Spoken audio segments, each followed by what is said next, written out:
ভিতরের পরিবেশ থেকে শুরু করে সিট থেকে সবই ভালো লেগেছে। তো এটা কোলা দিয়ে আসলে হয়তো আর একটু ভালো হবে সার্ভিসটা। আসসালামু আলাইকুম, আমি জামিল। এই মুহূর্তে আছি 32 বাস স্ট্যান্ডে। আর এই 32 বাস স্ট্যান্ডটা কিশোরগঞ্জ ডিলাক্সের মাধ্যমে কিন্তু এই 32 বাস স্ট্যান্ড তার জলস ফিরে পেয়েছে। আর এখান থেকেই ঢাকার উদ্দেশ্যে সকাল বিকাল কিন্তু নিয়মিত সময় মতো ছেড়ে যাচ্ছে গাড়িগুলা। আর এই গাড়িতে চলাচল করে যাত্রীদের সুবিধা অসুবিধা সবকিছু শুনবো যাত্রীদের মুখ থেকে। চলুন। ঢাকা থেকে আসছেন? জি, ঢাকা থেকে আসছি। হ্যাঁ, সময় মতো 12:10 12টা। সিটিং পজিশন আরামদায়ক, এসি আছে, এটা খুব ভালো। সবচেয়ে এটা নতুন আমাদের মনে হয়, এই জন্য আমাদের কাছে খুব ভালো লাগছে। ড্রাইভার কন্ডাক্টর যারা আছে এদের আচার ব্যবহার আমরা সন্তুষ্ট।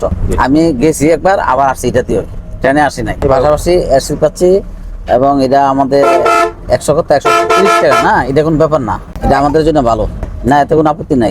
আর এমনি সবকিছু ঠিক আছে। কিরকম প্রবলেম যদি মালিক সমিতি দেখে? সিটগুলি আর একটু চৌড়া দরকার, আর একটু ভালো দরকার। এটা সিটগুলি ঠিক না। আমরা তো অন্য লাইনেও যাই, ওদের বাসের সাথে আপনাদের বাসের তুলনা হয় না। যেহেতু বৈরব কাউন্টার নেই, সেহেতু ইটা কোলা দিয়ে আসলে হয়তো আর একটু ভালো হবে সার্ভিসটা। আমাদের সময় বাঁচবে, প্লাস আপনার এই যাতায়াতও ভালো, ওইদিকে রাস্তাও ভালো, রাস্তাঘাটও ভালো। আমাদের এখান থেকে যেরকম যাত্রী আসতেছে, যদি এরকম যাত্রী চলে, মানে সার্ভিসটা কন্টিনিউ থাকবে কিনা নাকি অফ হয়ে যাবে, এটা নিয়ে আমরা শঙ্কায় আছি। যদি কন্টিনিউ থাকে এর জন্য আমাদের জন্য বেটার। আমরা চাচ্ছিলাম আগে থেকে এই সার্ভিসের জন্য কন্টিনিউ থাকে, সেদিকে খেয়াল রাখবে। 12:30 প্রায় 3 ঘন্টা লাগছে। তার কারণ হচ্ছে রাস্তায় যানজট ছিল তো, এবং যাত্রী ওঠানামা করার জন্য কাউন্টারে 5 মিনিট 10 মিনিট লেট হয়েছে।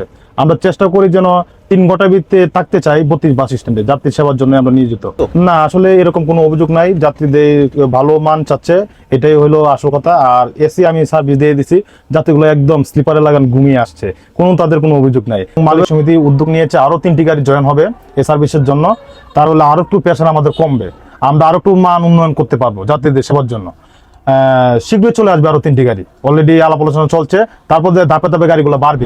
প্রিয় দর্শক, এই ছিল আজকে ডিলাক্স গাড়ির যাত্রীদের সাথে কথা বলা।